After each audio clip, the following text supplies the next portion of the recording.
Salut l'équipe, on se retrouve pour une nouvelle petite vidéo. Alors aujourd'hui j'avais pas du tout prévu de filmer, mais j'ai Edgar, donc quelqu'un que je suis, qui va venir avec moi faire une séance, parce qu'on a 2-3 petits trucs à régler. Il a une compétition dans environ 15 jours, et il y a 2-3 petits points techniques qu'on doit mettre en place et qu'on n'arrive pas à régler. Donc je voulais qu'il vienne là, pour qu'on puisse en parler, et qu'on puisse le faire en réel, parce que c'est quand même beaucoup plus simple.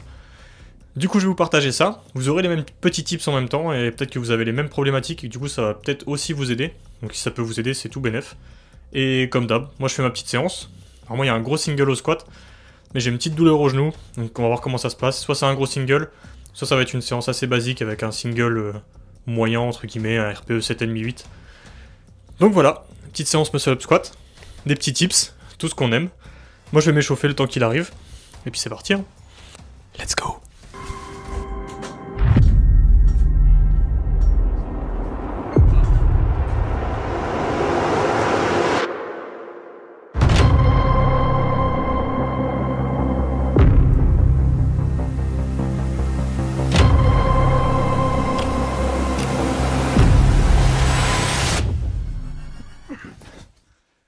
Ok les gars, petit tips. Quand vous faites votre échauffement, essayez de mettre un maximum d'intention de vitesse.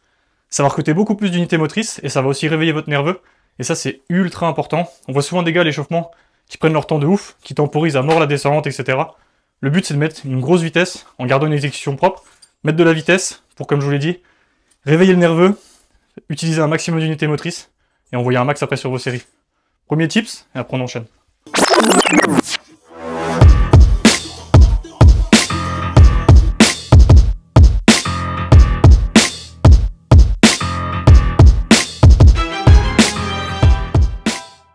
En fait, tu vois, si tu tires et si tu te mets en position comme ça, tu prends ton toboggan, genre, entre guillemets. Ouais. Déjà là, tu vas loin. En plus, t'es en flexion. Donc là, tu vois, si je tire, je peux pas grip, tu vois. Parce que du coup, je me retrouve à faire un L-sit, tu vois. Tu sais, les jambes vraiment devant, tu vois. Alors si tes jambes, quand tu tires, elles sont là, et que boum, tu mets ton petit coup de hanche, il va faire que ça, tu vois, en distance. Tes pieds, ils vont bouger que de ça. Mais ça va te donner le petit élan qui te manque. T'as vu là comment t'es explosif par rapport à tout à l'heure? Ouais, bah après, j'avais l'élastique rouge. Ouais, mais dans l'intention, tu vois, t'es resté bien droit, ouais. Et boum, tu vois, t'es parti tout net. Et je trouve que c'est ça qui est bien avec l'élastique, parce que du coup, sur ton balancier là, tu vas le sentir direct si tes hanches elles partent comme ça, parce que l'élastique il touche là et là, mais il touche pas là, tu vois. Ouais. Donc tu vas sentir que là, t'as perdu le truc et hop. Okay. Et du coup, si tu le fais à l'élastique pendant ton échauffement, bah tu vas le sentir, après tu pourras rectifier, tu vois. C'est-à-dire qu'au moment où je fais le keeping, il faut ce que tu fais là, tu vois, faut que tu fasses quand tu commences à tirer. Ouais.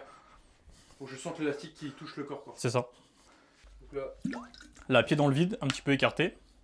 Et dès que tu commences à te balancer, tu te remets en position vraiment tout droit. L'élastique il touche tout ton corps. Et quand tu tires, flexion de hanche légère. Voilà. Boum. Voilà. Si tu mieux là. Large, ouais.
Tu vas me refaire un petit dérac déjà. Ouais, vas-y. Là, on va faire le dérac genre dans l'ordre. Pour l'équipe et pour toi, genre.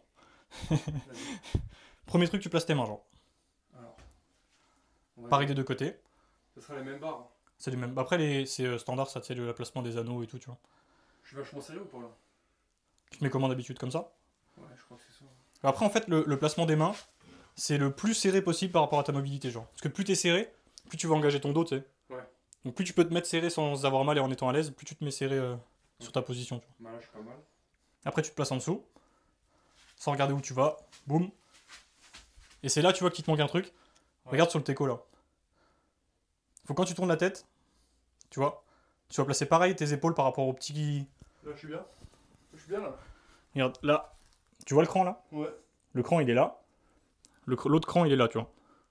Ok. Tu vois, il y a ça de distance, tu vois, entre les deux. Ouais. Donc tu peux te décaler déjà d'au moins 5 cm vers là-bas, tu vois. Attends. Là, je suis là. Ah oui, d'accord. Tu vois. En fait, il faut que tu te trouves un repère visuel quand tu tournes la tête qui te permet de te dire là je suis au milieu de la barre. Ok, ouais. Là t'es bien. Hanche sous la barre, debout, 2 pas, 3 au max. Et là boum, tu peux squat. Ok. Tu vois? Ouais, donc en fait, le truc qui te manque, je me suis décalé. c'est ça. En fait, quand tu te places, quand tu te mets en dessous, vu que tu regardes pas, tu te mets par rapport à tes mains. Mais ça se trouve, tu as plus de mobilité sur une épaule que l'autre. Et naturellement, du coup, tu te places en te décalant sur un côté, tu vois. Ok. T'enregistres là? Ouais. Petit tips. Voilà le déroulé. Tu mets tes mains, tu te mets sous la barre, tu jettes un coup d'œil sur les deux côtés. Et là, tu pourras voir si t'es bien placé. Ensuite, tu prends ton bracing, hanche sous la barre, tu te mets debout et c'est réglé. Tout simple. Hey Nate, how's life? I don't know. It's alright. I've been dealing with some things like every human being and really didn't sleep much last night. I'm sorry. That's fine. I just think I need a little me time. I just think I need a little free time. A little break from the shows and the bus rides. Yeah. Last year I had a breakdown. Thoughts telling me I'm lost, getting too loud. Had to see a therapist and I found out something funny's going on up in my house. Yeah, started thinking maybe I should move out. You know, pack my car, take a new route. Clean up my yard, get the noose out. Hang up my heart, let it air out. I've been searching. What does that mean, Nate? I've been learning. Grabbing my keepsakes, leaving my burdens. Well, I brought a few with me. I'm not perfect. Looking at the view like this concerns me. Picking up the cues right, I'm quite nervous. Hating when I lose sight, life gets blurry and things might hurt me. It's probably gonna be a long journey, but hey, it's worth it though. Cold world out there, kids, grab your coats. Been a minute, I know, now I'm back to Rome. Looking for the antidote to crack the code. Bon les gars, du coup, petit débriefing de la séance. Du coup, j'ai passé 190 au squat en tempo. Quand on se rappelle qu'à la FNSL, j'avais fait 185. On en parlait avec Edgar il y a 2 secondes. Ça rend fou, mais c'est le jeu. Donc je sais que j'ai plus que ça. Parce qu'en vrai, ça passe avec une petite marge. Et en plus, c'est du tempo posé. Même si la pause, elle était pas énorme et pas ultra longue. Donc ça, par contre, c'est vraiment bien. Je vous parle en même temps de mon dips que j'ai fait cette semaine. Après un petit conseil de Lohan. Je vous mets son Insta juste en dessous. Le conseil, je pense qu'il va vraiment beaucoup m'aider. Parce que je galérais avec mon placement de hanche sur les dips. Et il m'a donné un conseil, c'est de regarder progressivement du bas vers le haut quand je fais mon dips. Et ça me change la vie de ouf. Je vous mets la petite vidéo à côté. Et je vais vous mettre aussi une vidéo de mes dips que je faisais avant, comme ça vous verrez un peu la diff. Mais en vrai, ça me change vraiment la vie, et ça, c'est vraiment pas mal.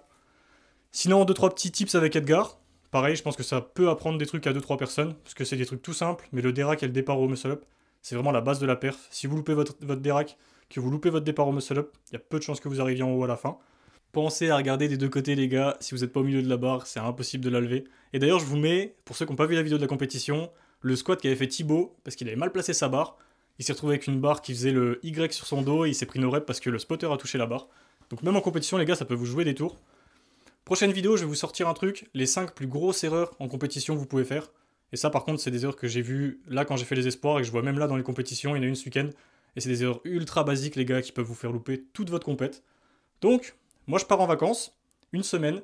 Ensuite, il y a du nouveau. Il y a quelqu'un qui va venir avec moi et qui va m'accompagner du coup. J'ai décidé de reprendre un coach parce que je pense que ça va me faire du bien. Je pars un peu en live des fois sur mes séances et d'avoir un cadre, ça va vraiment me faire du bien. Je vais vous parler de ça dans la prochaine vidéo, je vous dirai qui c'est. On verra un peu le plan qu'on va mettre en place et les objectifs qui vont venir avec.